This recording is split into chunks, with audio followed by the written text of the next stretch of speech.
Hey everyone, I'm Tassinix, and welcome to Plotting and Scheming, covering Season 58, 3 versus 3 Grand Arena Championship, Week 1. I am joined by my regular co-hosts, Dagger, TJ, Sasha Aisha, and Fatal. Gentlemen, it was an adventurous first week. I went 2-1. The one that I lost by a whopping 9 banners, and it was really because I did a dumb test that I will talk about later. But it was a pretty good week overall. Dagger, how about you? Went 1 and 2. Finally got internet back, so the first 2 rounds were filled with like that stupid game crash thing, where if you hit the submit button, it just like crashes you out and you don't get credit for the fight. Um, Awful. so yeah, my first 2 rounds were basically unplayable. But I took some valuable lessons away about what works and doesn't work. So there is some of that. Good stuff. TJ, how about you? How'd you fare? 2-1. Felt one of our alliance mates bro in the last round, and I just got all of the good things that you don't want to happen almost on each fight. So it was one of those ones where it's like, oh, you're not going to win this round. It was cool. Very nice. Very nice. Sasha Aisha, how about you? How'd it go? It's a fun week. Really boiled down to just only one match, and I lost that real match, and then I had 2 Erodiums, which I won. But that real match was a blast. It was with Aesop. We both had over 20 drops against one another. Neither of us cleared both front zones, and it was an abundant learning environment. Lots of experiments, and in fact, like I went way too far on the experimental side because to be honest, I had the match won, and or at least I should have, because he had completely blown up, and then I tested too much and didn't end up making it through his front wall either. But it was a ton of fun, man. So yeah, some fun stuff to dive into. All right, dig that. Fatal, how about you? I know, it's been a challenging couple weeks, but how'd the playtime go? I have been pretty detached from the game, and not by choice. It's just been one of the bumpier months for Galaxy of Heroes that I think I've ever had. Of like, even down to, I knew this week was going to be bizarre when I went to go mod in hot utils, and it was like, oh, we're just not going to automate, by the way, and also we're going to start chugging like 20% of the way through the loadout for reasons that are to this point unclear, and now I'm increasingly sure that like I think my 3v3 loadout is just deeply bugged. I'm getting all sorts of. Let me see if I have this picture, although I might not. No, I do. I could post it in the channel. Go ahead. I'll drag For those of you who know hot utils, like I was looking at this like 30 minutes before lock today, and it was just like, yeah, I don't think this is gonna be happening. Sounds like me, man. I don't have your stream. I don't have your oomph, right, and a PC. But I definitely have had the same thing, because I live and thrive thanks to your tutelage. I live and thrive on the hot utils, and that's where I kind of do all my stuff. So you make me scared, Fatal, when you tell me things are doing like that. What I don't know. Am I looking at here? So none of those tank categories exist. I didn't make them. They're just there, and more importantly, they're like swapping out the stuff that does exist, and so it is borderline unusable that this is actually the second week now where I've never seen this. And there's been no update about what's the deal? What's the timeline? I literally haven't even said anything about them until I messaged Strange like 20 minutes ago to be like, hey, am I fucked? I don't think that this might not be affecting anybody else. I don't know.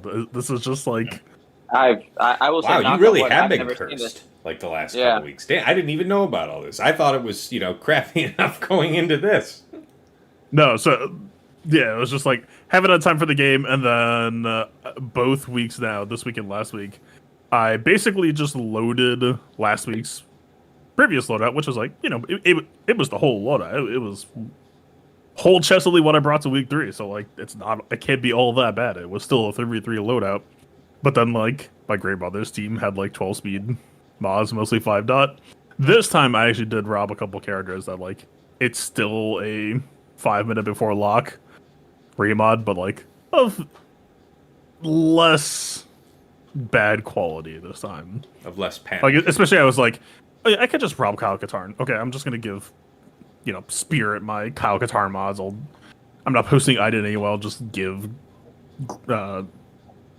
Luthen like my souped up chore tripper mods for the Iden squad.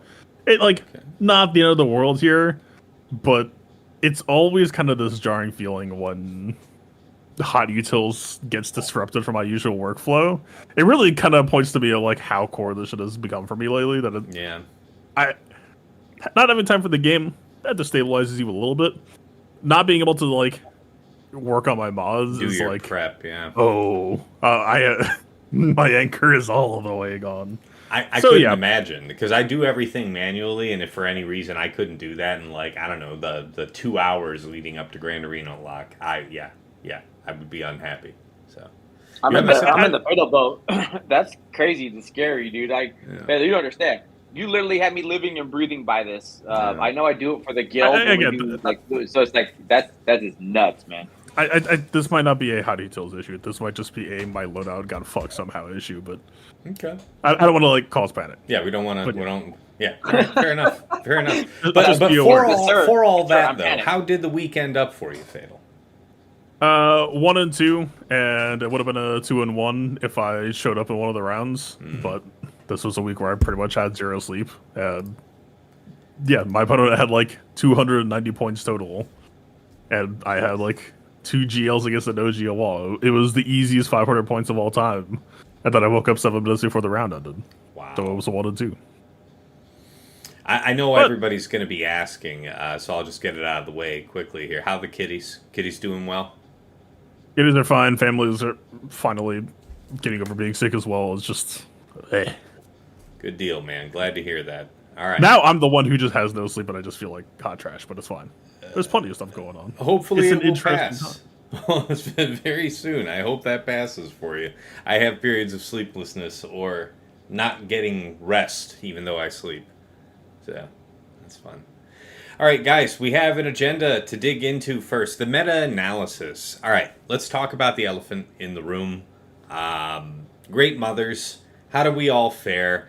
Everybody knows about JMK being a counter. I did it into my last round opponent didn't have it, so I didn't have to fight that. But for the first 2 rounds, I did have to fight it each time and use JMK both times. The first time they put Doom on Cat, and in the end I lost Cat. Otherwise won the fight. I was safely able to execute Great Mothers and then just work it down from there. The second time, I had Mark Doom go on JMK. So I ended up keeping everybody, and it was a 57. What say you guys? Skipping GK on purpose? I just use Plo. It was like, I feel like I'm overkilling, and I didn't have any artful use for Plo in mind. So I was like, you know what? I like the Dispel on basic. I like the added damage, because in that first fight where I lost Cat, it was nice. It was actually kind of nice. So well, I don't know if it's winnable with GK, but some Great Brothers lore for you. If GK is present, he will always get doomed. That you won't have to worry about cat coin flipping. Dig that. I don't know if that's winnable, but yeah. Okay. Well, yeah. I mean, and I know that you plan around a variety of 2 shots because you set so heavy routinely.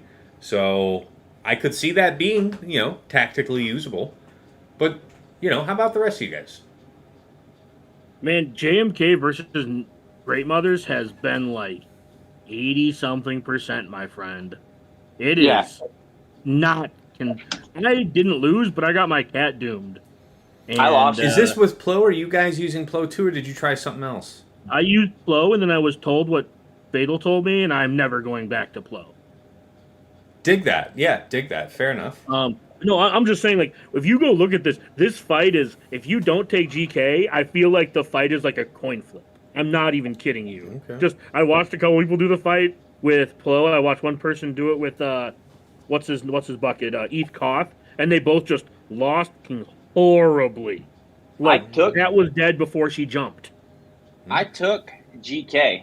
Now again, what the setup was, but I still lost. And again, I'll take a user error because we're still figuring it out and everything else. But my round one, and then I got to go kill the Great Mothers to make sure that the fight wasn't there. But I took GK. I took an attacker crown, I think, because I was just looking for the double hit. Um, it was still nuts, dude. Like I had what I had because Plo was on defense. So, but man, I will agree that they went after GK, but he was dead turn 2 or turn 3, whatever it super was. quick. Yeah, extra dead, extra quick. It was actually I right. feel like that Jedi crown with the stun really does bring a lot to this.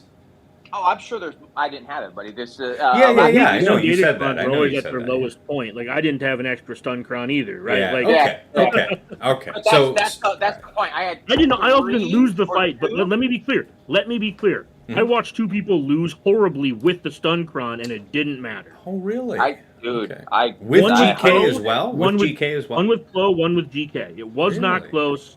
Yeah.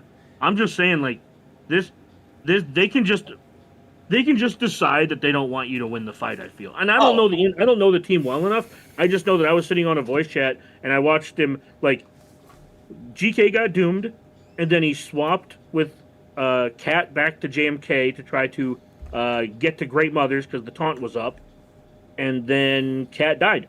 I think I know what the determinant is, guys. Is whether or not the opponent lucked out on their Great Mother Cron stats and got a ton of offense. Because I see your JMK drop here. I'm looking at the stats on that enemy Great Mother's Cron. 140% offense. And I know a lot of people are rolling out there with 200%, pushing up on even 300% offense. So I could see that being quite a bit more threatening. Well, but I still think it's something there. But even then, I'm looking at the data. I just pulled very high level, right? And I'm looking at JMK with GK, 16% win rate, 18 battles. Yeah, this shit is not like you made this sound like a dunk when you were talking about it, Tess. This is not. This is for me. It was like I lost Kat because of the doom over the course of the fight because I didn't lose her early. It was just getting like eventually slapped a few times by Morgan and she died. You know, I mean, it seemed like I saw it coming from a long way out. The other time where JMK got doomed, which I thought was interesting, right? So, Fatal says that you can gain that by having GK in there, but it's interesting to know that in absence of GK, there isn't consistent logic from Great Mothers. Like, it's not like she would otherwise always be targeting Cat. So I thought that was interesting, but good to know. It's CG being the most ham-fisted thing you've ever heard of. Yeah, I mean, it's whatever. I'll take it. How about, any other non-JMK related observations? I heard, I know in the pre-show here, some of us were talking, everybody was talking going into this week about Rey being a reasonable alternative counter if you weren't looking to do JMK, but I hear you guys have heard differently out in the field. I mean, my experience was just limited to the JMK one. So before we move on to Ray, I'll just share one other thing that the only other data point I've got, because I used JMK Plo and it was smooth, but, RNG good fortune of Doom getting on my JMK. Aesop tried the DTMG Moff Gideon Cron on mine, and it didn't work. It got nowhere, and then went to the JMK Plo. So I think the issue is the absence of the healing immunity that you get from DTMG and TW, because I would think that would make it very doable in TW, but he said it was just a hard fail in GAC. I don't know what this whole Ray thing is, but that is Hufflepuff. That is farce. That is whatever you want to call it. Like I tried it, but again, I see the data that shows trying to put Cal in there. I didn't even think about the Cal. I was just thinking of the cheese, right? With more characters, I know Ray might be able to hold it down, and there might be some success. So I did Hoda on the team, just thinking it's like, all right, you're going to start with stealth. So who are you going to tag? You're going to tag Ben, right? So with Ben being tagged, you could try to hold on. Man, that didn't come anywhere close to anything. So got dispelled. Hoda was dead turn 1, and then brought it down just by the sheer damage being done. And then Ben was out, and then Ray was out. I'm sure there is some truth to it. And I would love to see Ray work, but that is a super scary proposition. And I think Sasha called it out pretty well. The minute it's out, out. You're not in any point of you get to do anything else. And then I saw Kiowa did a video of them trying Trey and then doing set to be able to catch it. And that was not great, Mothercron. And that's why I was like, dude, yeah. I told Sasha about this too. I'm like, read the fine print. Yeah. people need to stop putting the stuff. It's like, it was like, dude, it's not even close. This is the same thing. So I tried not even a little bit. And I got headed so bad. It was hilariously bad as I was trying, but it was like, come on, man. And my problem with the things with like the rays and stuff like that is it may work for other people, but does it work at our level? Does it work for the sisters and the mothers and everything that we're fighting? Right. That it's just, to me, is it a true 1-to-1? Because then they sure don't feel like that. Okay, so I know we've spoken on Ray now. It seems pretty risky. How about anything else? Anybody know about anything else that wasn't JMK or Ray getting done on Great Mothers? If you want to have a coin flip at a clean 2-shot, you can try Treya. And when I say coin flip at a clean 2-shot, I mean like they can just bonk off your Nihilus and you don't get a 2-shot. The other one that looked like there might be something there is SOK, but you're taking like the cheese. And apparently that also looks. Are you talking about Daka Zombie? Yeah, you mean Daka Zombie? It was doing man. I'm talking armor GVA. Yeah. I'm talking the other side of the cheese. So, but again, I think it's the whole of, do they decide it's okay for you to play the game or not? I gotcha. All right. All right. Any others? And then we'll talk about our next item here. Okay. Enoch lead teams. Guys, I have Night Trooper Kron. I think we all do here. And I have an Enoch Kron as well, so I had the option to set it if I wanted to. I have the good alert level 6, buffs up on 3. It's a decent setup, but I still went with Night Trooper regardless. And it stripped a lot of banners. Like, I want to say the best somebody did on it was like a... No, somebody got a high banner, but they used something really high. But it was like 50 and 52, I want to say otherwise. So it was taxing, if not getting holds. As far as fighting it myself, I used Lord Vader. And if I had... I just bullied through it in round 1 and got like 50 banners using Maul and Royal.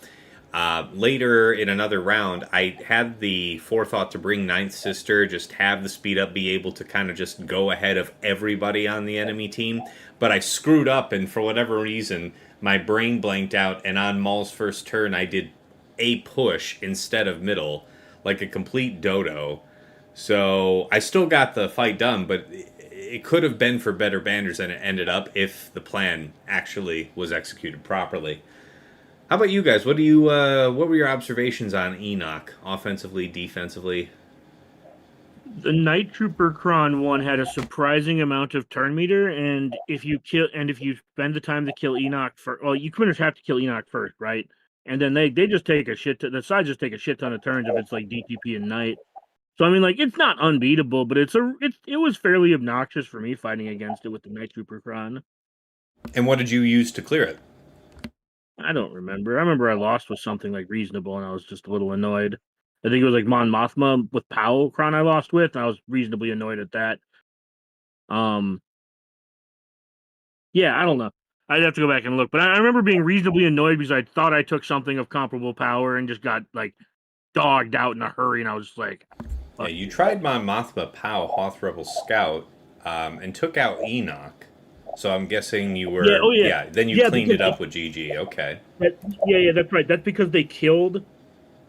They killed Pow before I really got to get going. Mm-hmm.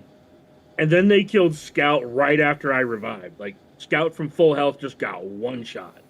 Okay. And I have an R8 Scout, so let's not pretend like my Scout is shit. He has a prod arrow at R8. Okay. So it was annoying enough. I mean... Banner stripper at worst. You have to kill the side so many times. Oh my god. I will say, I'm looking at Enoch. I said it with the Night Trooper team, the setup and all that. Brill tried it on round 3. He tried to go in with bounty hunters, and he got a 30-second loss.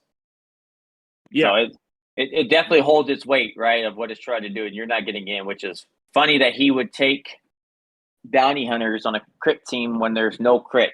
But either way, Yeah, 30 seconds in, and Hey it was man, out. A bold there's no maneuver. substitute for a bad opponent taking a crit team versus something that you just won't crit. But it's funny, 30 seconds. So it's like, regardless of whatever you're thinking with that game plan, that was irrelevant, and you were gone.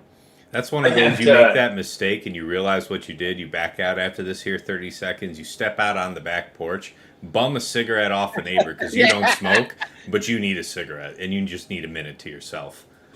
Yeah. Probably a Also- mistake you don't make again, too. Also, for the record, I'm just looking at the Enoch team I set. Maul, Gar, ISC got turned away by Enoch, Knight, and Dark Trooper Pridia. I like it. Okay. That's So- a lot of people saving that. There's some legs there. Sorry, what's up, Sasha? No problem. I really only had one opportunity to see them in action, and it was I brought them on offense against Saw, Luthen, Kyle Katarn. It wasn't going to be my first choice to take him against that. It was probably like my 15th choice because the first 14 had failed. But what I liked about it was against a support cron, that ramping crit damage isn't going to be an issue for me, right? Because they're not going to be able to I crit. like it. Yeah. What was interesting, and actually this is where like I came away so I lost that battle, but I came away impressed with the squad. Actually, the issue was, with Luthen under Saw, that whatever disposable asset, whatever the marked that the summon gets lasts for 2 summon turns, and it's not like a taunt that you can dispel, right? So it's just marked and it's sitting there. The Imperial Remnant squad did enough damage that they kept killing the SOB before he would get a second turn. So I got hard stuck behind the summon because I couldn't let him survive for 2 turns and have the marked drop and be able to take out, Saw or Kyle Katarn. So I ended up just killing the summon repeatedly until, the RNG targeting finally reached Enoch, eventually melted him down. But the DPS was impressive from the squad. In fact, so impressive as to be detrimental in that match. But yeah, just a bit of a warning to folks that try to take him against Saw with Luthen. If you're going to hammer out that summon quickly, it's just going to pop right back and it's unavoidable. So that was my experience. Also, really quick, and this is adjacent to what we're talking about, just before I forget it, because I remember I heard a rumor about this. I shouldn't say rumor. I heard about this team that was Thrawn, Shore, and Gideon with the Gideon Cron. Okay, where you just go have on. maximum protection for Gideon, and that somebody told me that it beats Queen Amidala. And I had one of my buddies try it in his GAC, and he ended up winning a very close. He ended up losing everybody but Gideon. And I'm looking at my history, and it was used against me as well. So there might be legs to this. Really? Wow. What are the? I mean, I'm assuming it's just the Gideon Cron setup. I just wonder if there's any mod consideration for that. Yeah, I don't know. Yeah. But yeah, I'm just looking at my history and seeing that somebody used it against me cleanly, by the way, for max banners. Okay, 57. that's pretty hot. I respect that. Damn. So just food for thought if you're trying to do something with your Gideon Cron. Mm-hmm. Because there was a team way back in the day that, I mean, Fatal may remember that, or you guys may remember that, where it was like Thrawn Nihilus Shore Trooper. Mm-hmm. Where you just kept cycling Thrawn Nihilus's turns, so you annihilated everyone, and this is a similar concept. I'm going to give you props on that. I'm looking, just nothing in there, right? I just wanted to check the team and see what it was doing. 95% win rate. Wow. That 23 battles. That's not a small sample size. That's what I'm saying. QA? I heard about this team. Yeah. One fail out of all of the attempts brought the thing down, and it was 30-second fail, but it's like, that is cool, man. You're seeing that work on set 16 or 17? That's to go look at the data. Yeah, That's what I'm saying. Is it's 95% win rate. I just put in the team. Everything's with the Cron. Don't get me wrong. This is all Gideon Cron, but they're all wins except for one is a fail. I don't know other data looking at it, but on the fail. Make sure they had the right level 6. Yeah, and it could be. No, yep, you're right. Not the right level 6. Yep. Yeah. But Wow. that's what I'm saying. Like, nuts, this is just dude. a sneaky Nice one that I discovery. found. So shout out to Zid for that, by the way. That's Thrawn lead, you said? Thrawn lead, Shore, Gideon. Shout out to Zid. Brilliant Yeah, Randy. man. Yeah. That is cool. None of this shit's original. That's all I'm trying to say. I hear this from other. You guys know I hear this from other people because I talk to a bunch of people. I don't come up with this shit myself normally. But they get to go to the show. We do it Yeah. for the people. Yeah. So I get to sound really smart on the podcast saying this, saying, "Hey, look what I discovered." Haha, just kidding. I got it from someone Wow. else. Look at Hey, that's all right. But That what's is cool just is gorgeous. it doesn't matter. Yeah, man, that is a really. Well, there's your pristine value setup. buy for week 2. Yeah, That was one of the yeah. things So I anybody who dropped listens on. to this for week 2, at least you have a Queen Amidala counter. Wow, that's crazy. it absolutely a relevant relic disparity. Set 16 Yeah. or 17 on defense doesn't matter. This is happening. That's I mean, cool. the other thing that could mean, I mean, this Queen Amidala part of a 2-shot strategy against Great Mothers. Like, have we just liberated JMK? Interesting. Yeah, that'd be an interesting thought. Oh, yeah. Especially since you pre-summon. I feel like as long as Obi-Wan doesn't get doomed, you're good. Yeah. Well, Fatal. I'll tell you what I desperately want. I want that. I want to be able to take Plo off of that JMK Cat Great Mothers counter because that Plocron I think has some cool potential elsewhere. But yeah, I mean, like going back to our first segment, it is such an unforgiving squad to fail against that like your match is over perhaps right off the bat.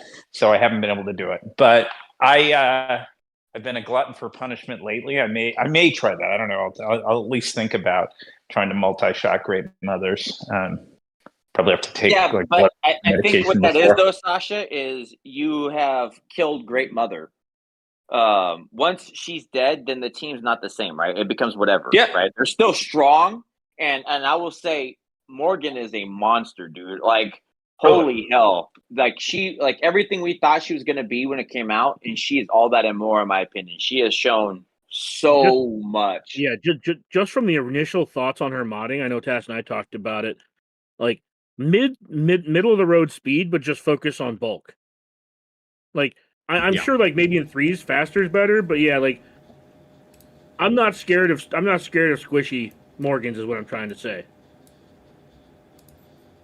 I did notice in looking at some of the .gg data, just kind of quickly, a meaningful difference in the performance of R9 versus R8 Morgans. You know, R9 is obviously so much more valuable with tanks. Yeah. And you can see some of those counters that seemed like they might be marginal or at least semi-viable at R8, hard shut off by an R9 Morgan. Yep. Nice. Speed's good, don't get me wrong. But, I mean, I would, at this point, like my thoughts just on her modding, because I've been trying to waffle on this, is not a speed set, but just very fast bulk mods. Yeah, that feels like the right thing. Like maybe like 330, 335 if you can like swing it. I've seen if you can do it, that's great, but I'm seeing less than that is still fine. Because sure. I'm just saying, like, optimizing for speed is obviously better. Oh, but yeah. I don't think you want to give up the 2 defense or 2 health sets it's going to take to put a speed set on her. No, it really does feel like a night and day difference in my opinion. Yeah. Now, really like the way this team. Okay, we can quibble about the Kron. I know TJ has a couple things to say about that. Just before we transition into that, I just want to say, for what it's worth, I like the way this team is set up, like just from a design standpoint, more so than the previous Night Sisters. How every character kind of has its role, and it's a lot more modular than the old Night Sister team. Oh, so I will say that I my hatred for Night Sisters is slightly lessening with this version of the team, and Morgan is such a cool design, plus just a good kit and a fun character. I love it. Like I said, I was a Night Sister Spirit Truther, and I've said it multiple times, and it's cool to see her being used. Acolyte getting used, I think this is great, and I think what CG did with the team is phenomenal, and I agree. I thought Morgan was going to be good. We've talked about it, I don't know, since she came out. Everything we've all said was, I bet she's going to be awesome. Watch what she gets to do. And then seeing her in action, she to me, far exceeds what I thought she was going to do. She is so durable, which is awesome. As a tank and everything else, she deserves her R9. In my opinion, if there's a deserving character, she deserves it because she just makes that team amplify so much further. Mine and my only little soapbox, and we've talked about it, and I don't disagree with Dagger's statement, is this one right here is the Kron. It's not even the same, like the noticeable difference. POW Kron was strong, right? Night Trooper Tron it's cute. It does make the team better. This is not the same thing. This is 100% limiting on a point that is very divisive, in my opinion, where if you didn't buy the character, you absolutely just it's not the same team. It's just not. I think the Great Mother and the team will be absolutely good. I think they're a good team, but to me, it was very divisive how CG did this with that Kron. That Kron is like you literally have, and you can look at the GG data. You have a couple of ways to do things. Everything still has a chance to fail. It literally stops everything. And I know we've talked about it in Arena, and people have said it too. It's like I sit in one all day because you can't kill my team. If you don't have it, you aren't touching my team. You don't get to do anything to me. And if you get lucky to have the offensive stats on it there, which I got none, unfortunately, I suck. I got a shit ton of protection. It doesn't matter. I literally had secondary modding on my team.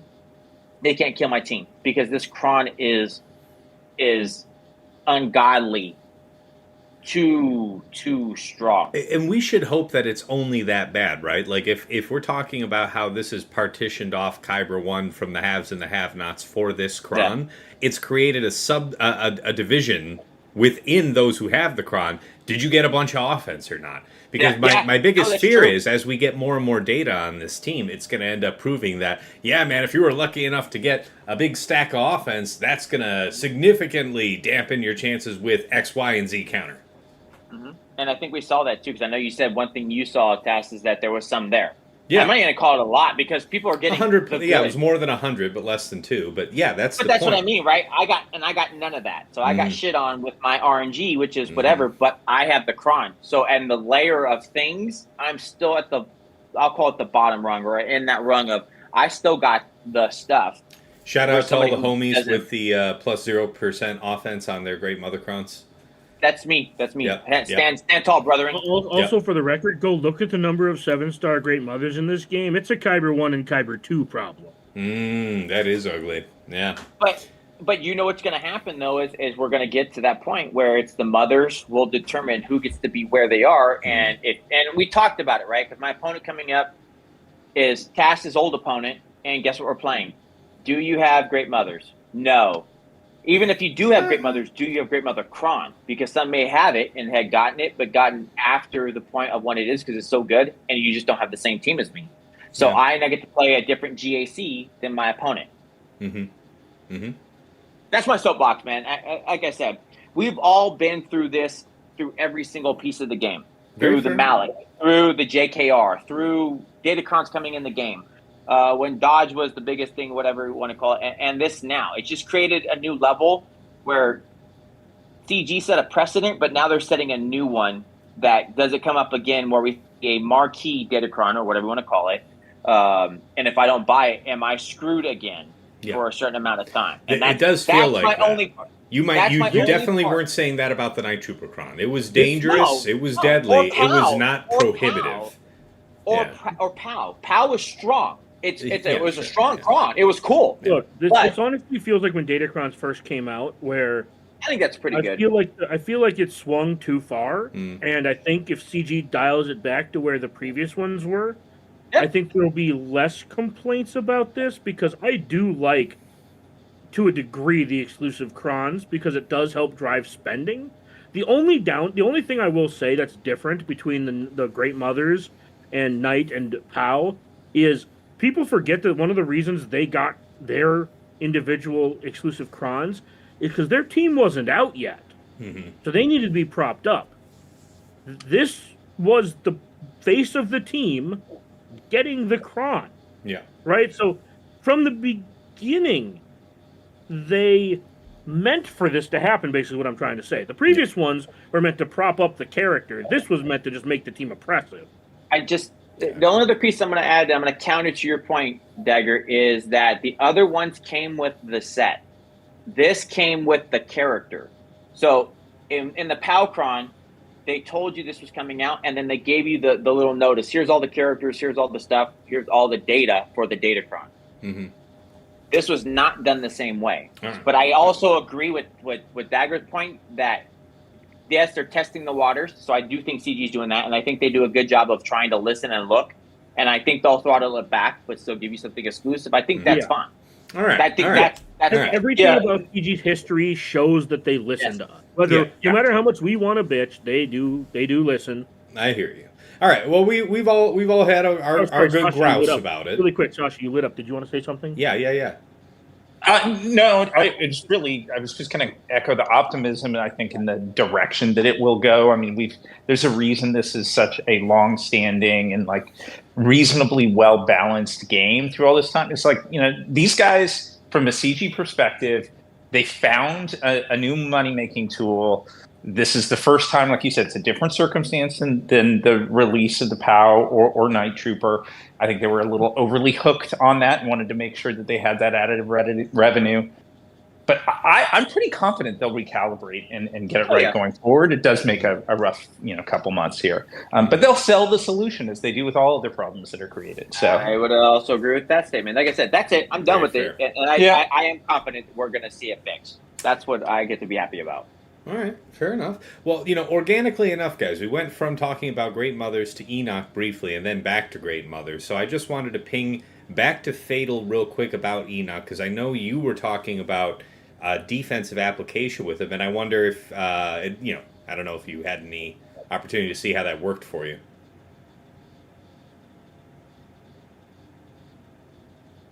Fatal. All right, well, we might come back to him here. We'll see if he has any thoughts on that. I wanted to cover Saw Luth, and I think that's probably the other one. People were taking out Saw Krex in round 1 pretty easily. I wasn't really happy with that. Once I started putting in Luthen instead of Krex, really turned up the heat. I do have all the Omicrons applied. I did set it down with the support Kron and Kyle. Wait, you are talking about Luthen. Jeez, wow, okay. Yeah. Is there a reason we wouldn't be? No, I just thought when you said Krex, I thought you were talking about pulling Kyle, not pulling Luthen. Oh. So I was just like, wait, what? No. I pulled Krex out to put Luthen in. Placing Saw without Luthen this season? That's brave. Well, I said it round 1. I was thinking, what if I wanted to do Mon Mothma, Luthen, something, POW on offense? I don't know, maybe. But then it was like, I didn't end up doing that. So it's like, okay, let's throw him on defense instead of Krex, and it was neat. It definitely put some tax down on people. For my own part, I will. Yeah, go ahead. Tess. No, I was. No, Go ahead. I remember I told you, right? And I'm like, against Brill, I actually had to fail. So I took Seer, thinking it was a safe and solid bet. It worked all of the rounds I saw it until round 3. I'll call it bad luck, call it whatever else. I didn't come to the same thing, but Kyle deleted my Malicos, like just bye deleted. So I saw the other side of it where it's like, I can see that being a strong setup. But that was the one difference where it's like if you took Krex, it was pretty solidly you were beating the setup. Mm-hmm. This one caught me with the Luthen, where this fight came out, and it came out fast, and then there went my boy. He was just gone. Yeah, as far as actually like what worked and what didn't for it, I would say that like Treya failed for me and for others. Reva failed for me, and I was successful going in with JKR Jedi Cal JKL twice, and then the third time I did something else. I want to say I just GL'd it, something like that, but the JKR thing was a little dicey. Obviously, you're more or less relying on them popping Savior kind of off rip, and they do kind of go after JKR. But then I felt like I was able to control the fight, although in both occasions I lost one Jedi. So it worked, but otherwise I saw people like against me were using something like Leia, not less than Leia, to one-shot it. Oh, yeah. JML Cal +1. Have fun. Oh, yeah? Okay. JML is not particularly good in 3s this season. At least I haven't found a lot of teams where I'm like, oh, JML would be good here. And that's just like Jedi Cron stun on Special 6 kind of thing? No, I used the attacker cron from the previous set Okay. because I had like 70% prot on it. So it was just like Cal Hoda, Cal Okay. GMY. All right. How about the rest of Um, you?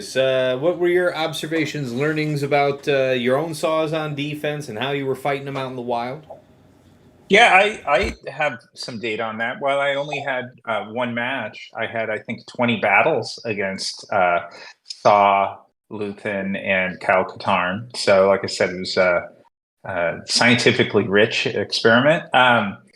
And I have a whole line of things that didn't work. So yeah, I mean, I tried Treya Nihilus, did not work, even with a high defense cron. I tried Enoch, as I mentioned, and the issue there was the summon continued to come back and unavoidable taunt.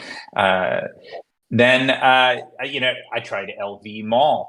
No luck. I didn't have reason to believe it would succeed. It's just nothing else to attack unless I got through that. I tried, a variety of other stuff, but I tried Sabine, Bam, and Grogu, and I thought that was maybe my best shot. And I came incredibly close to getting Kyle Katarn down. I think maybe my mistake was, I don't know if I should have gone for Saab, but it was very close, but couldn't quite get there. Failed with GG, failed with some Night Sisters. I failed with a variety of other stuff. I'm wondering if there was anything else that was it got to a point where I may as well throw everything at it, and that included throwing what I had left for SLK was SLK, Faust, and Fu. I had used my other first orders SLK elsewhere. failed me once this week too, man. Yeah, that was a harsh lesson. Spectacular. It was honestly, it was really impressive. Like the damage generated by that Saw squad. You ain't what kidding, I didn't 'cause have. I had a health primary on my triangle last week, and that didn't save me either. Let me tell you. Yeah, you get nowhere close even to alt. So I came out really impressed with the squad. Really impressed. I agree with Dagger. Like if I'd had JML, I'm sure it would have been fine, but I didn't. Fatal. both JML, no, go ahead, Dagger. Really quick. Both JML and Sia felt very underwhelming this season. I don't know if that's just a me thing, but I look at like things like Enoch and I'm like, oh, you might actually die here. I look at like DTMG, it's like, oh, you might actually die here. There's just so many of these teams in 3v3 where I'm just like, if I take C, I feel like I have to take like C Malik. The difference. This is another reason where I wish I could free up Plo, because I think JML, if you could use Plo, would be devastating right now, because he not only gets called on those specials, but he gets an extra assist doing a decent amount of damage. So I feel like there's this ceiling on JML's potential because you can't partner him with Plo. Yeah, like Cal plus Plo kind of deal. Yeah, I could see that. Then JKL can go with JKL. Yeah, I mean, I don't really have a good place for Plo. I tried him a few different places this week and couldn't really find a solid home for him. So that's actually really slick. I might, especially the TM up has historically been good with JML too. Yeah, I think that's nice. And if you have Plo available and you're going against somebody without Great Mothers, I'll tell you, I haven't been able to use this, but I'm sure it'll get holds on the back wall. If you were to put Padme, Plo, and put Mace, or it could be Shock. Shock is always nice because her basics create offense up, so you ensure that everyone on the squad has a buff, and Plo is called every time they take a turn. But Padme plus Plo in threes as a twosome with some decent Galactic Republic Jedi and a solid Plo cron on back wall, I bet it'll do serious damage. No, I like that. That's a good idea. That's a fun. I just can't use it, I feel like, unless I'm going to go basically take the risk I get hard stopped on Great Mothers. Yeah. Fair enough. Fatal, are you back? I am back. No worries, man. I guess I wanted to pick your brain about a previous topic here in a minute, but what we were just talking about is Saul Luthen. I don't know if you had any observations defensively, offensively you wanted to share? Again, kind of... my week was a little bit more of just like a season 16.4. Mm-hmm. I posted support cron, Saul lead with Luthen, and I didn't bother running an attacker. I let the summon be an attacker with a support cron and said, this might do something. I don't know. To that end, I still don't really know if I believe in something like Kyle Katarn versus just like. I think if I'm going to attacker, I think I'm probably leaning Drogon at this point. Is just like a more immediate violent solution. It's really just Kyle Katarn's AI.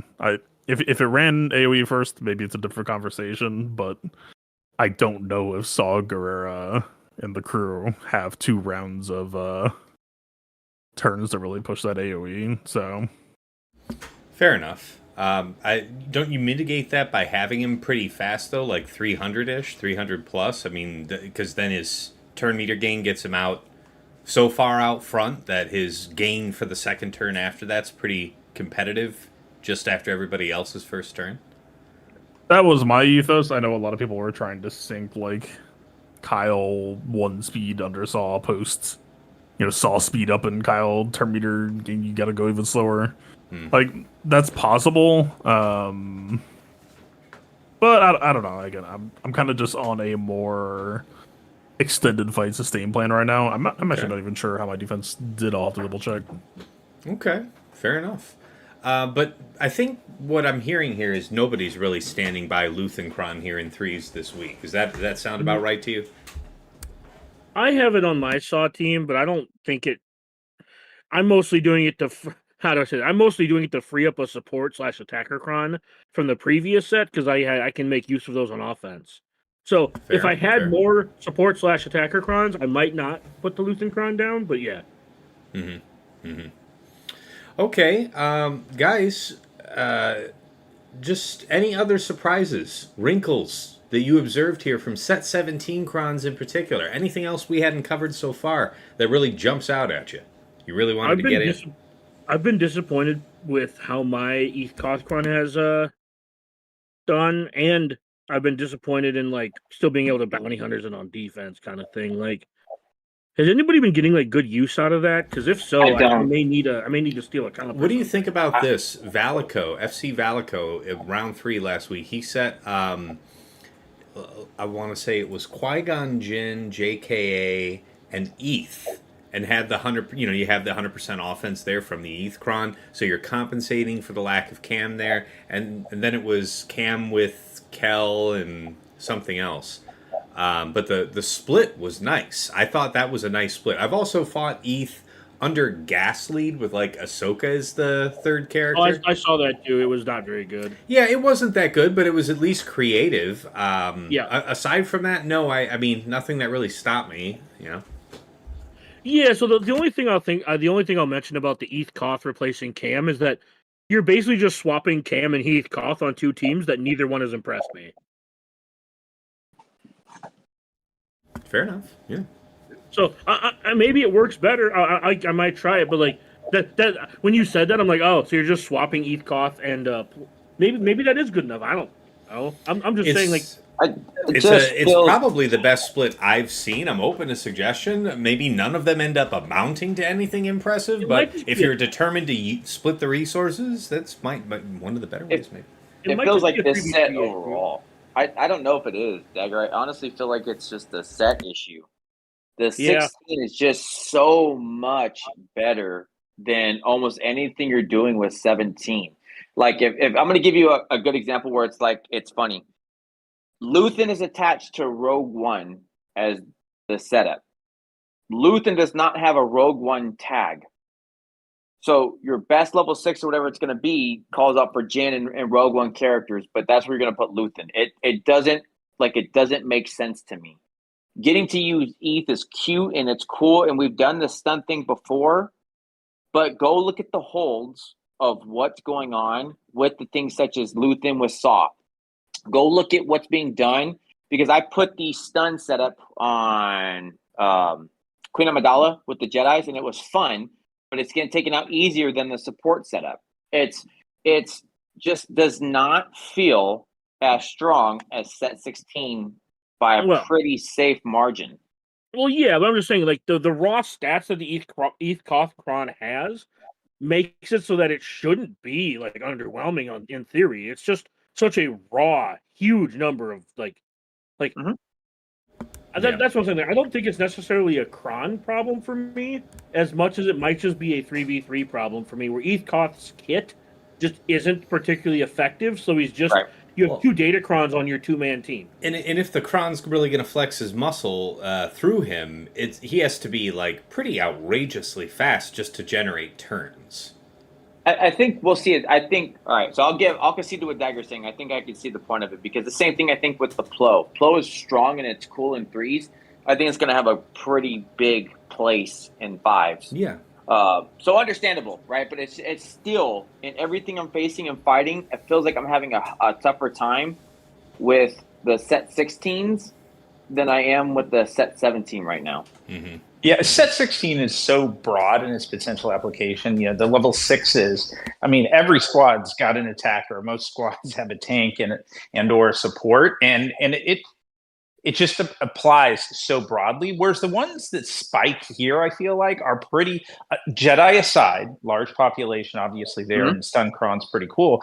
But, you know, Rogue One, Remnants, Night Sisters, pretty small groups of characters. But I actually think like the Palcron is pretty impressive. I think for Rogue One generally, it's, you know, there's a lot that Rogue One can do, like an Adrad Jin squad, kind of taking advantage of that level 6. It's just, we're talking about one squad, and yeah, maybe its ceiling's not as high, but it's not the same as a support Kron, which like Dagger said earlier, I think I set, with my Qui-Gon, my Master Qui-Gon, my Queen Amidala Master Qui-Gon POW squad, I set the Master Qui-Gon Kron there, not because I thought it was better for the squad, but because I only have so many support. Same. And, I did the same. Yeah. Yep, same here. Yep. You know, I just remembered, and before I forget again, Fatal, if you are still there, when we were talking about Enoch lead teams earlier, I know in the preview episode for this season you were saying you were thinking about defensive application, and I wondered if you had any success with that, anything you wanted to comment on at least. For Enoch lead, no. No, for Enoch Anywhere, because I know you weren't planning general. on doing Enoch lead for week 1, so just Enoch Anywhere. I just was curious if that held any water for you this first week. I know I got a hold that was Enoch Last Standing that was decently positive, was probably just like C Mirror, and because it was Tankron, like the hypothesis was linked tank. Hang on, I'm trying to like pull it up to actually. You remember? See what it was. Here I'm seeing round 1. He got it down to just Enoch with Wampa. Oh, just Wampa. Okay, Yeah. so Enoch stonewalled Wampa then. I'm kind of surprised that Wampa even got Eternal out of that case, but interesting. That is interesting. Here's what's really interesting. That isn't a Wampacron, dude. That's just the Omicron. He has like some set 16 level 3 Datacron on. Prod up. Level 3. Yeah, one of the most competitive round. No, yeah, but that is interesting to know. I mean, being able to chip that apart that way, I wonder if he might have done... look at that Enoch. Your Enoch was no protection, half health, so maybe if he had a Wampacron, that might actually be something. Let me just say this. If there is a character who can quickly actually crit Enoch, Wampa would be one of them. Yeah. Every house, 40% crit chance. The ramp is nutty. It would get Every outrageous house pretty was quick. 40%, I think. Mm-hmm. Okay, so literally, he was able to crit and kill C and ignore Enoch being there, but then Enoch just stonewalled him. Yeah. All right. Well, hey, yeah, I'm glad we came back for that one. While I got your ear, any other observations of set 17 here in the first week you wanted to share? Anything else that stood out to you that we didn't already cover? Honestly, for how my week played, I don't really have anything new to add, but K2 Kron is something that, again, when I first read the set, K2 Kron really stood out to me, and then just, I don't even think I was able to lock in with one or like had a chance to make one. I made one this week. I definitely want to play with that this week. I think K2 Kron is absolute dark horse for probably Radis lead. Yeah. I would imagine, but That sounds I don't know. Maybe it could be interesting in Leia too. Like it's but I don't have the potency button because I don't have the loadout loaded. God damn it! Mm-hmm. This is why we can't have those things. Mm-hmm. What All right. what are people doing with the Rogue One? Is anybody doing anything fancy with Rogue One outside of like Adrad being like back to being a B plus A minus team? Well, I know fighting it when I saw it on defense, that was just Boss Grief Manda with the Boss Kron. That was very sweet. I'd say I had a couple opponents sent variants of something Han Chewie. I think one was Stormtrooper Han, the other was something else. It didn't matter though. Radis Jin, Cassian, and I want to say Radis Jin and Pow are what I used just for funsies on the other one like that, and it was just a slaughter either way. So But that was nice. to be clear, I saw that at one of those battles of yours. I went back and watched that. The Bosk one, you had Bosk. It was Bosk, Mando, and Dad Bod, right? And so you had each of your sides had Bounty Hunter Resolve, and you had the Bosk Kron. Yeah, that was the round one. Yeah. Everybody got hoped. Everybody got hoped, but then they all stood right back up. They just all came back. And then I 57 the fight after that. Yeah, no, that was fun. That's actually super lucky because if they hit hope, you can't revive if they have whatever that buff is. So that's actually super lucky on your part. Yeah. It was pretty funny.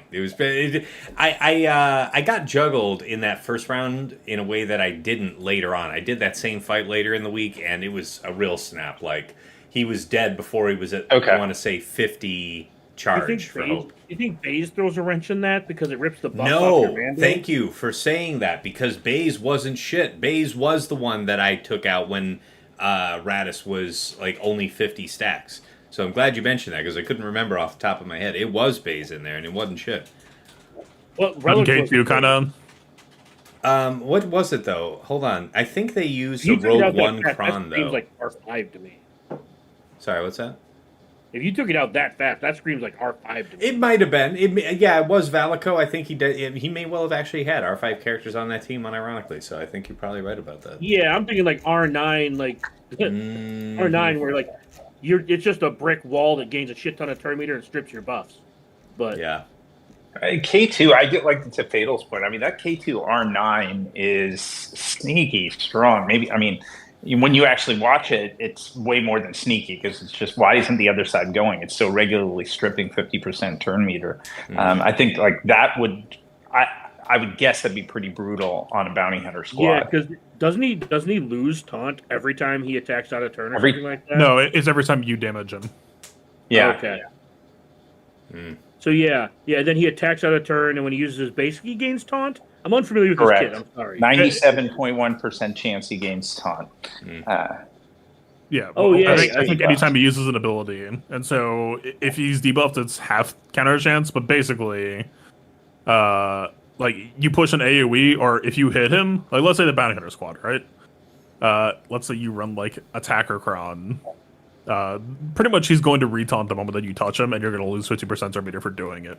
The only way that you would have outs against it is if you run like support Kron for buff immunity plus like a grief cleanse. Well, grief wouldn't get countered anyway, but like you would need grief cleanse to bypass at minimum, and they can still force retaunt. All right. Any others that you guys wanted to throw out here before we move on here? Getting later in the show now. So we came to the conclusion of ETH Koth is just like a second data Kron on a team and just like stop trying to make fetch happen.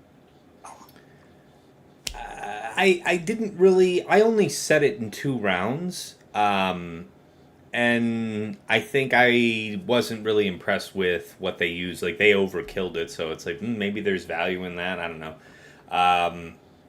But no, aside from what I already said, no. To like Fatal, TJ, and Sasha, like any additional thoughts on that? 'Cause I don't think I got like an answer that or a satisfactory one. Not anything you're adding to it. Nothing that I would call like, oh, dagger. We need to go and look at this, man. It takes something, but not anywhere where I would even call it in the 15 in a real, an honest opinion. Yeah, I haven't seen it in action, but the limitation to GR Jedi stunted some of my little theory crafting thoughts on it. But yeah, so not sure. Maybe there's something untapped. Okay, well, fair enough. All right, then. All right, well, let's move to the next segment, guys. Favorite attack and defense of the week. For me, let me see. I actually forgot it. I was thinking about it earlier, and I had it remembered, and then I unremembered it. Well, I'll say the best lesson of the week was like, hey, you know, I thought that there was a source of dispel from Saw. And I know there's a source of dispel from Luthen. It was really interesting. Saw has an AoE dispel.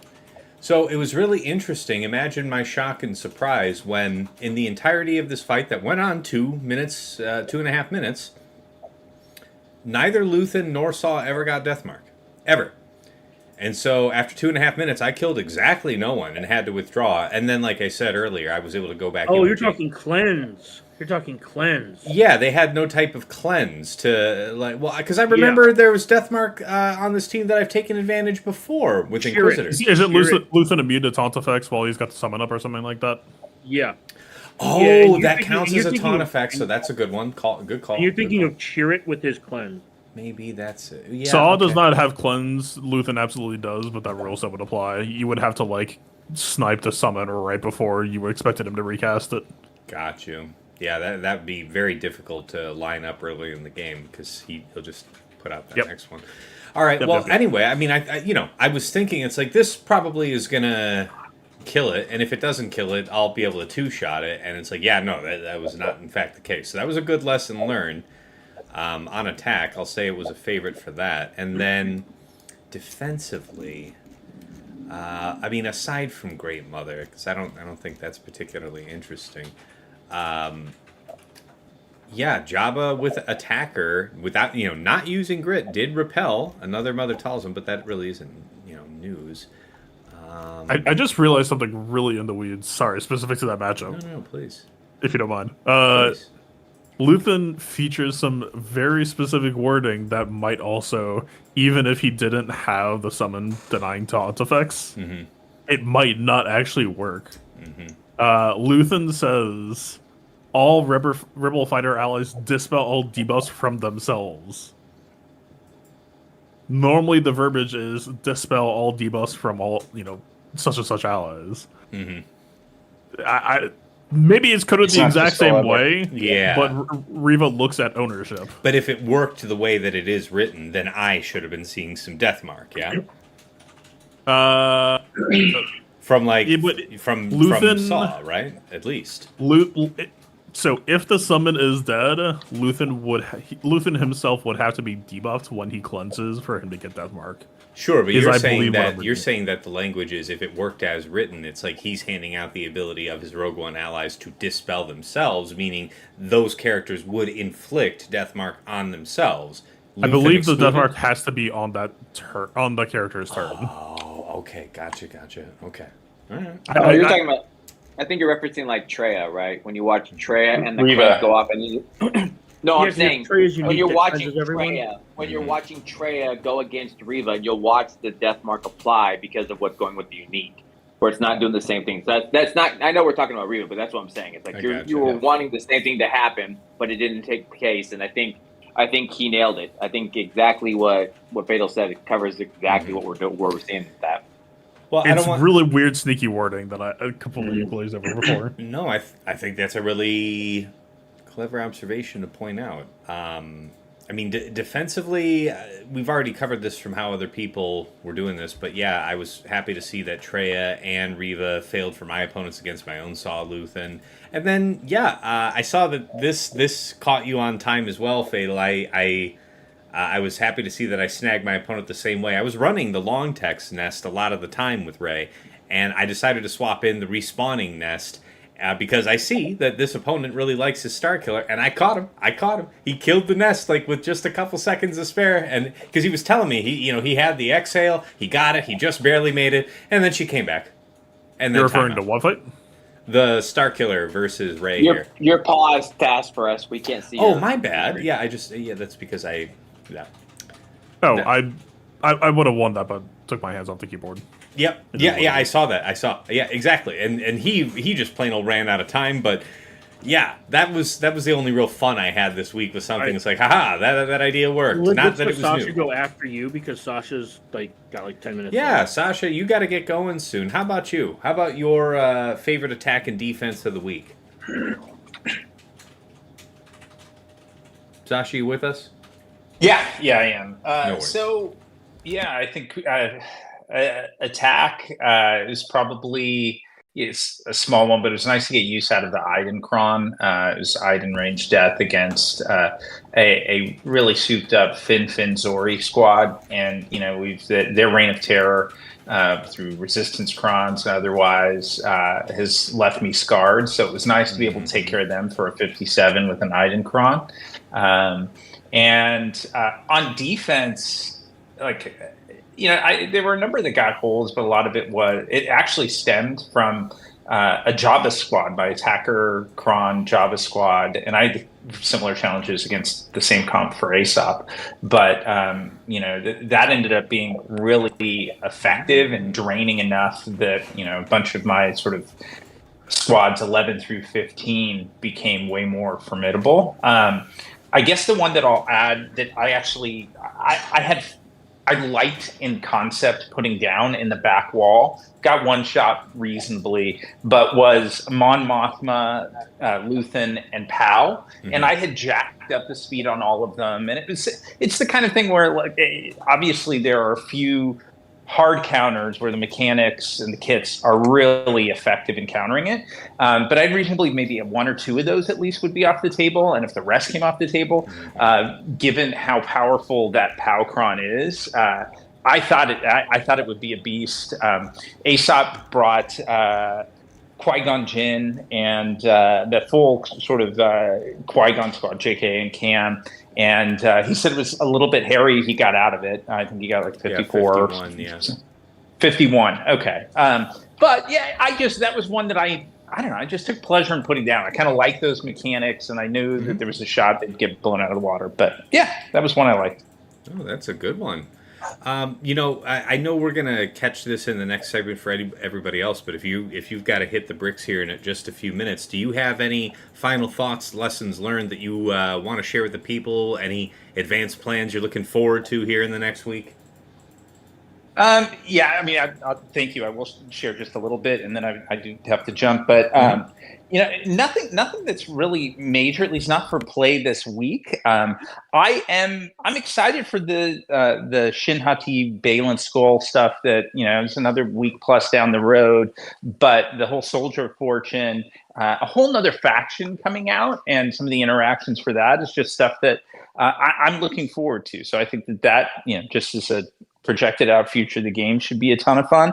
And then I'll add, the Great Mother Kron and its perhaps like overpowered nature aside, I like the fact that right now we're still in a meta that's got some defensive viability to it. I know it always feels more that way after week 1 than it does after any week 3, but I feel like going into week 2, there are still maybe not unsolved puzzles, but there's sort of enough puzzles relative to solutions that you can still make it difficult. In other words, I don't expect to be in efficiency matches, and that brings me joy. So yeah, I feel pretty good about that. With that, I'll sign off. I'll let you guys take it from here. Thanks, guys. No worries. Thanks for joining, man. Appreciate it. Have a great rest of your day, man.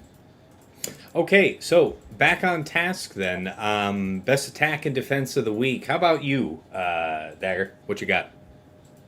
The best defense is actually one that I didn't get a hold with. But round 3, check out that 90-second win with Queen Amidala versus Rey.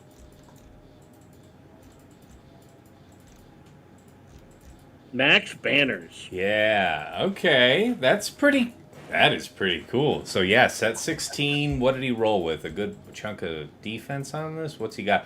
No, pretty middling. A good amount of health, but spread out. That's what kind of stuck out to me was just if they're just going to get in your Queen Amidala, this is a free Rey counter. It looks like. Wow, isn't that nice? Yeah. And then my favorite attack is, man, I didn't really have a favorite attack because there was a lot of like just cheesing going on and me failing due to game crashes and such. But I will. I guess I'll direct you to my. I lost with Afra versus Jabba, which was really dumb because I did the stupid thing. Um, I didn't check the cron. I just assumed it was a support cron. So I did Afra basic instead of summon, just assuming that I had buff immunity. And proceeded to get my BT1 blown up like after I then resummoned. So I didn't. Basically, if I had summoned, I would have been able to revive my BT1 because the cooldown was on 1 because I'm a dummy. Ooh, okay. All right. So Because it was a grit cron, I guess. I just assumed it was a support cron, and that I had buff immunity because you're not supposed to do the summon. You're supposed to basic give you a buff immunity to get one more turn cycle to get the buff immunity off. Mm-hmm. Anyway, No, good just lesson. me being a dumbass. I lost. Very fair. Very fair. TJ, how about you? Favorite attack and defense? For me, attack is funny enough because everything was pretty much just the same Take me BS there. or all that.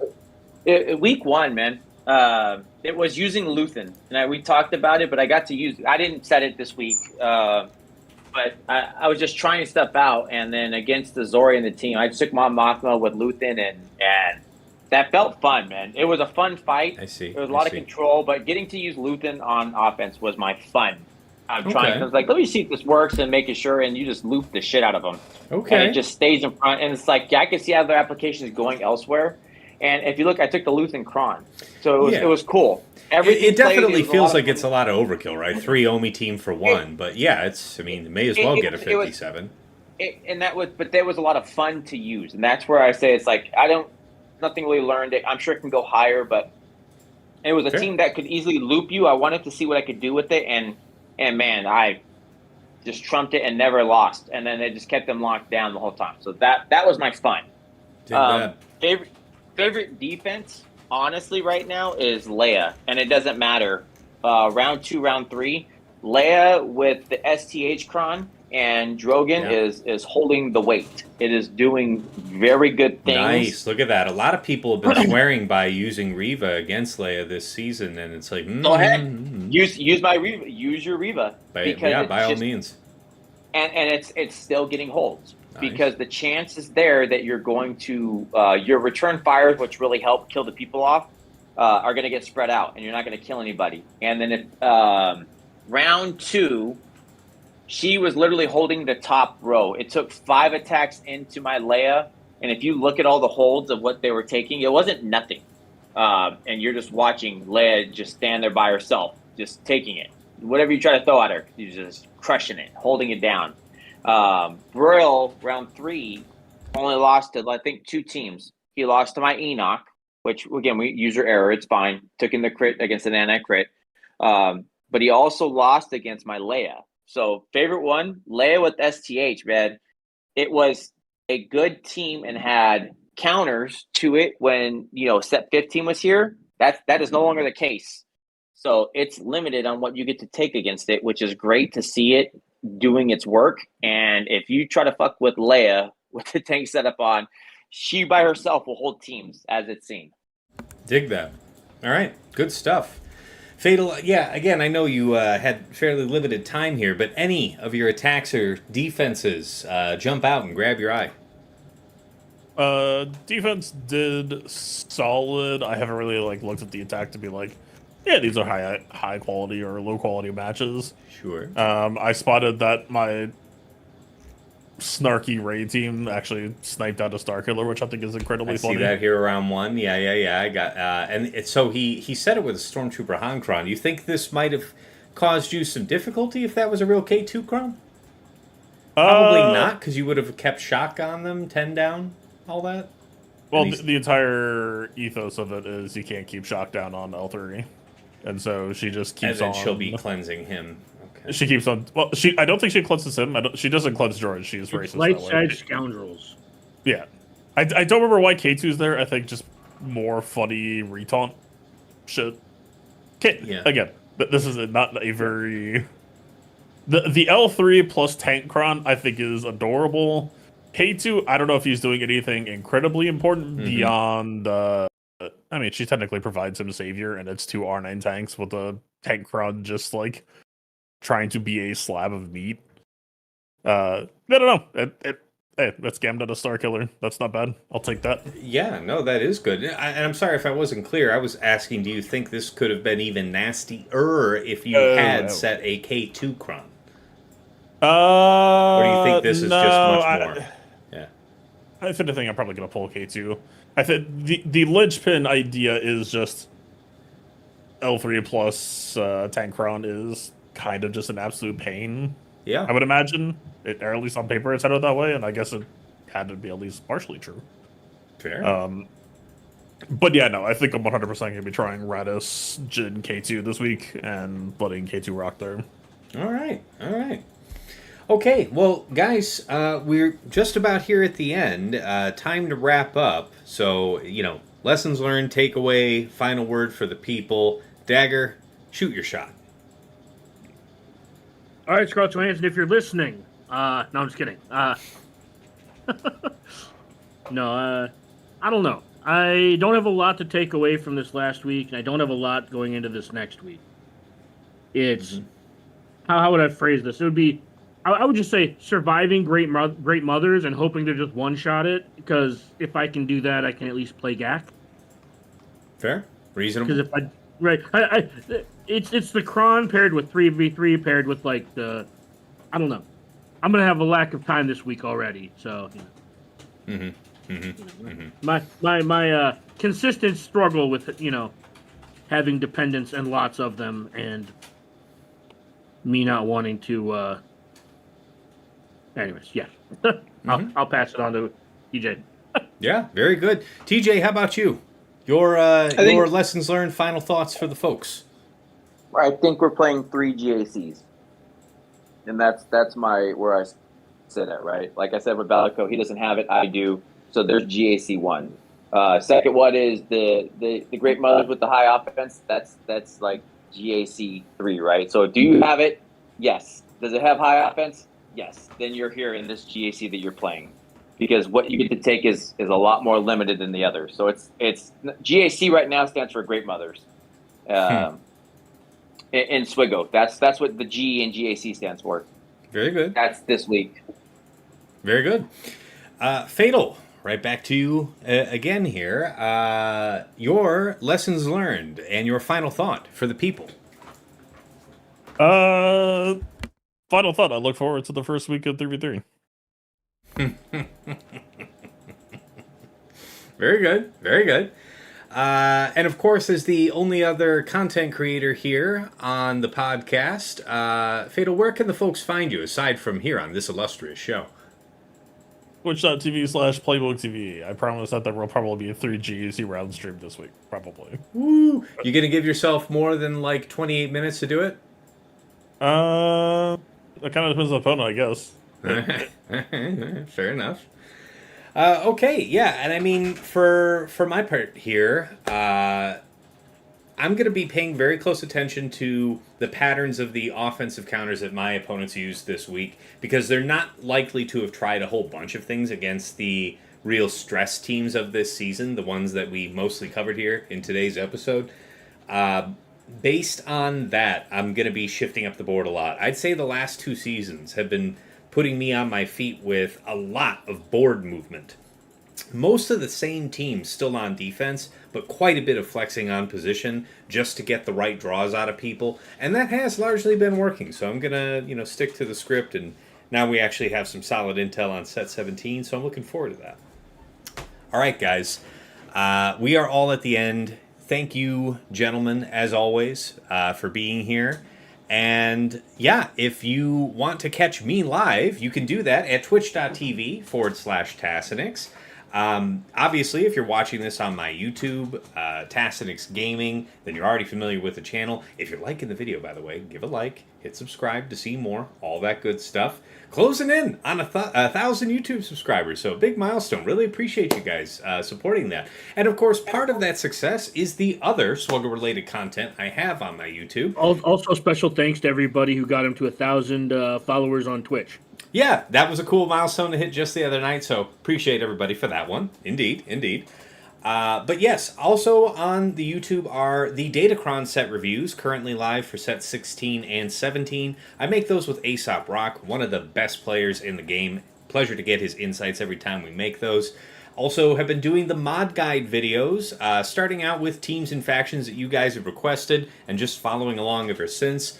Made a video a few weeks back about how to mod, starting, kind of from scratch and taking us all the way to getting your dots up, your mods up to 6 dots, and then just today put out the video how to mod part 2, going from 6E to 6A and attenuation.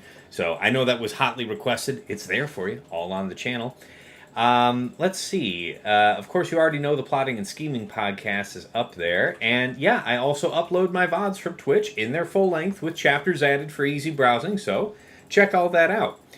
And, gosh, I don't think I'm forgetting anything. But yeah, if you like the stream and you want to support what I'm doing here, of course, there is a Cash App. You guys asked me to make one. That is $Tassinix. That's out there. But if you want to get something back and, help raise your Intel game, consider checking out the Patreon. Patreon.com/Tassinix has something of value to any upwardly mobile GAC player.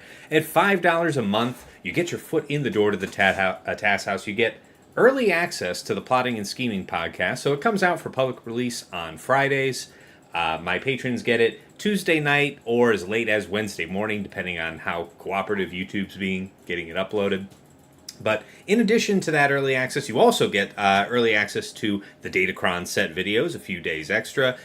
Dedicated text and voice chat where you can usually, find me, and if you want to pick my brain, that's where I'm going to be. But thank you to all my supporters here: Andrew, Arj, Brock Thudsteel, Deadpool Cow 28, JJ's Productions, Jobin4527, Johnny B. Ottawa, Ray's Malbus, Renee Bebe, Sam Vimes, Squed, Stark Strategy Gamer, Sweens14, White Wolf, and Zoltre.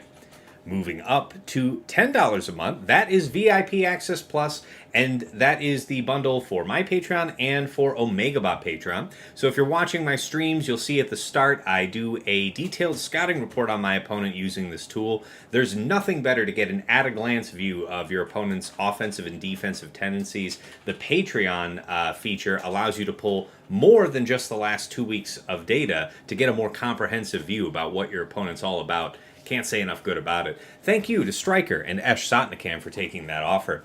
At VIP Access Premium, this is the Double Bot bundle. So, Patreon access to me, to OmegaBot, and to Hot Utils, the premier tool for your mod and inventory management.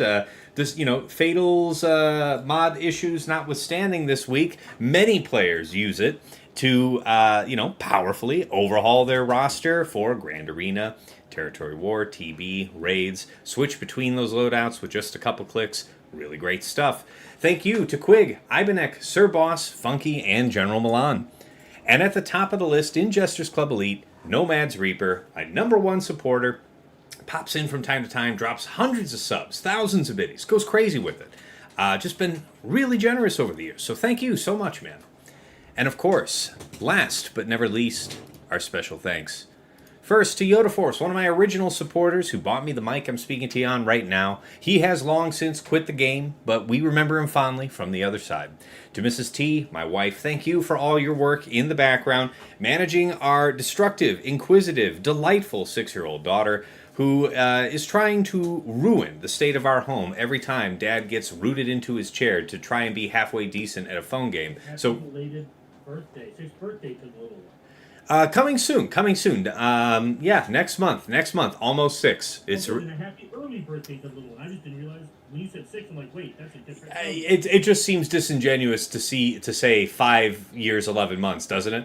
So just all right. So we'll just call it 6. Sorry, I misunderstood. I apologize. You're good, man. But yeah, no, she really is a whirlwind lately. So I do appreciate her, because otherwise I'd be I appreciate my wife keeping an eye on her. Otherwise I'd be getting up every 5 minutes to have to check and see what she's getting into. So for real, thank you. And of course, to my co-hosts here on the show, Dagger, TJ, Sasha, Aisha, and Fatal. Gentlemen, it is a pleasure to make the show with you every week. I learned something. I hope you guys pick up a couple tidbits here and there. And I know our viewers do, because the feedback's coming back.